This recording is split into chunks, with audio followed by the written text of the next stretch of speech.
Hi boys and girls, this is Miss Ork and Miss Brunoli. I'm going to be going over lesson 23. You guys have a quiz on it this week, so I'm going to be picking some problems from the pages that you did a couple weeks ago, and hopefully that will help you be successful on lesson 23 quiz.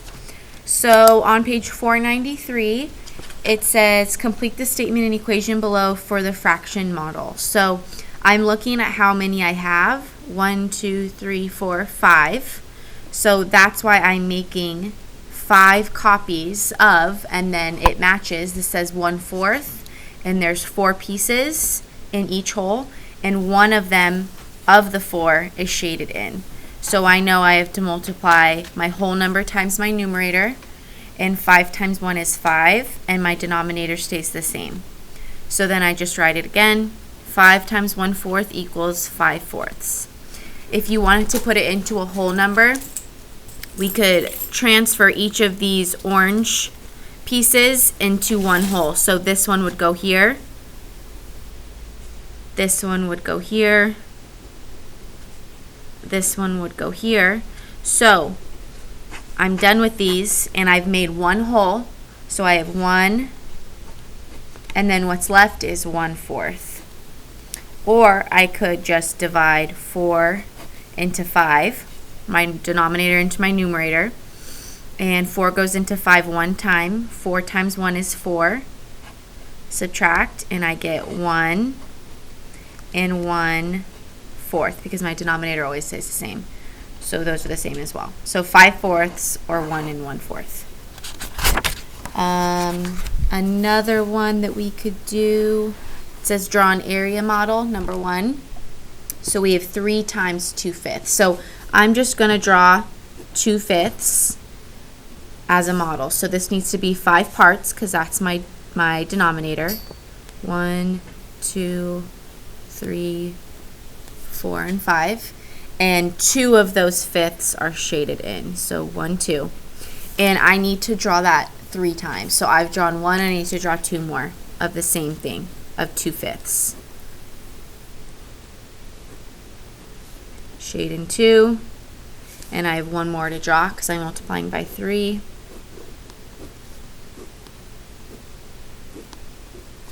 One, 2. So that's just how I would draw that area model. I can add up how many fifths I have, 1, 2, 3, 4, 5, 6, or I could do 3 times 2, which is 6, and my denominator stays the same, 6/5. Or I could divide 5 into 6, that goes in once. 5 times 1 is 5, subtract, and I get 1 and 1/5. So I could draw 6/5, or you could write 1 and 1/5. Use a different pen because that one's running out. Let's do some of these on the number line. So number 3 says, fill in the blanks on the number line to show 4 times 3/5, then write the product. So we always start at 0, and then however big my jump needs to be is dependent on the fraction that I'm multiplying by. The number of jumps is dependent on the whole number that I'm multiplying by. So each of my 4 jumps are going to be 3/5 big. So I go from 0 to 3/5, that's my first jump, that's 1. Then I make 3/5 again, 1/5, 2/5, 3/5, that's my second jump. I have my third jump, and then my fourth. And so I finish at, we have 3/5, 4/5, 5/5, which is the same as 1. So then this is 6/5, 7/5, 8/5, 9/5, 10/5. If I do 10 divided by 5, that's the same thing as 2. Then I have 11/5 and 12/5, and that's where I finish. So 4 times 3 is 12, and my denominator stays the same. I could also divide 5 into 12. I know it goes in 2 times. 5 times 2 is 10. Subtract, and I get 2 and 2/5. I could also look at my number line. I know that this is 2 wholes, and this is 1/5, and then 2/5. So that's 2 and 2/5. What's another one that matches something on your quiz?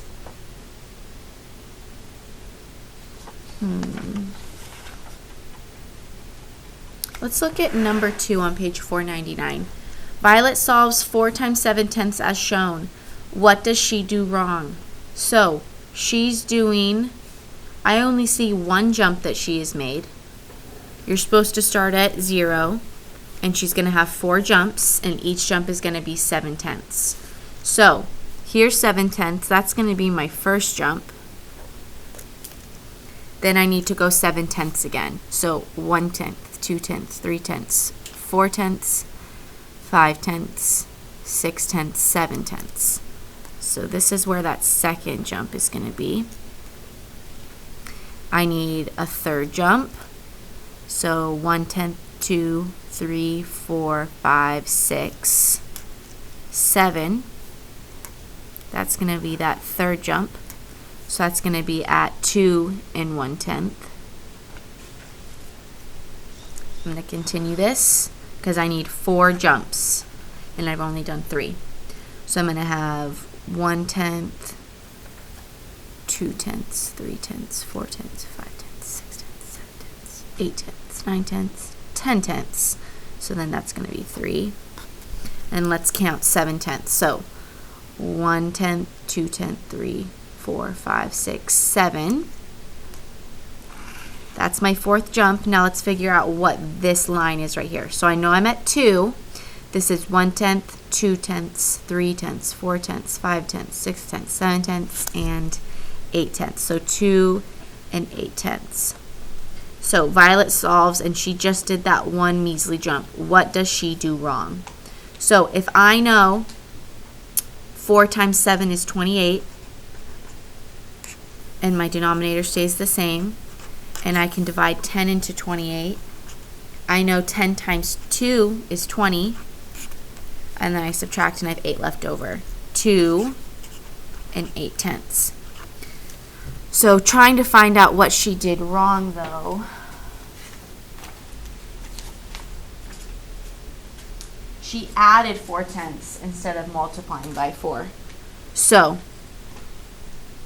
if I did 7/10 and then I added 4/10, 7 plus 4 would give me 11/10, which is the same thing as 1 and 1/10. So that was the mistake that she made. Number 3 is pretty cool. Anders triples a recipe, so that means 3 times, and needs 3 half cups of flour. He has a half cup measuring cup. How many times does he fill the measuring cup with flour? So I have,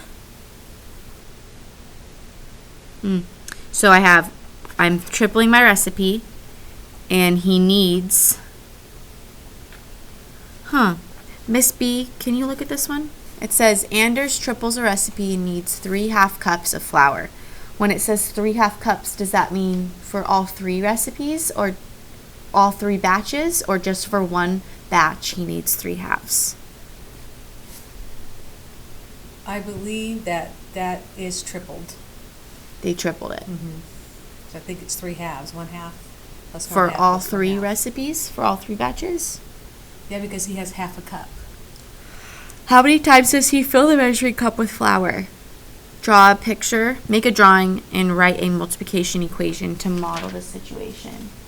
So, yeah, it's saying for each batch, he's making 3 batches. So for one batch, he needs a half cup. So right here, there's one batch. Okay. Because this is half a cup. Then he's going to use another half cup. And then a third for the third batch, another half cup. So there's my drawing. And then the equation that I could write would be 3 times 1 half equals 3 halves.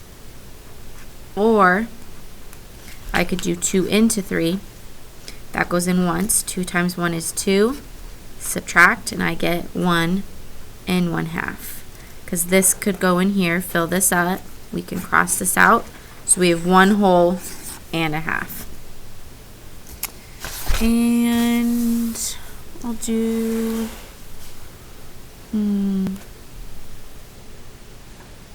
think that's enough, Miss B? I think that explains enough. So good luck on lesson 23 quiz. I hope that this video helped.